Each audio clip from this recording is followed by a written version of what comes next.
I realized I haven't done a cleaning and patina prep video in a hot minute. So today, we're gonna go over how I personally clean my stained glass projects after soldering and prep them for applying patina.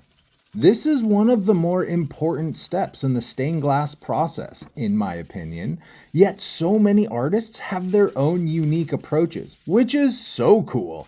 This gives new artists opportunities to test different methods and see which they prefer best for them. You can go the expensive route and buy chemicals specifically for this part of the process. Or you could go the cheap route like I do and get the same results. You can mix and match, add steps, or even use distilled water if you have the luxury of having unknown chemicals in your tap water like me that causes patina to turn bronzy instead of black.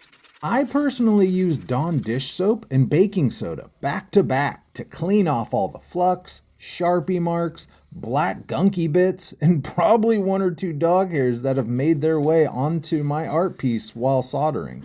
We need all of this cleaned off in order for the patina to react properly to our solder lines. And don't get lazy when it comes to scrubbing.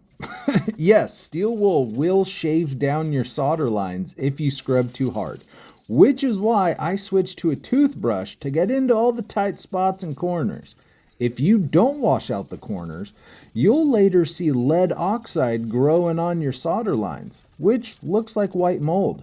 This is the step where we can prevent that from happening. So, don't let your art look like this in the future. Tainted tap water is probably one of the biggest hidden factors that took me forever to realize after doing so many trial and errors to correct my patina problem. I wish I had the tap water of some artists where they can just use Dawn soap to clean off their projects and their patina instantly and uniformly turns black. But alas, here I am with a somewhat overcomplicated patina process because of my tap water.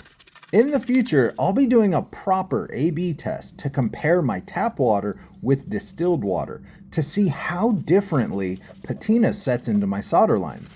But I also have another test in the pipeline as we speak, so stay tuned for that multi-part test after the Four Seasons lantern is complete.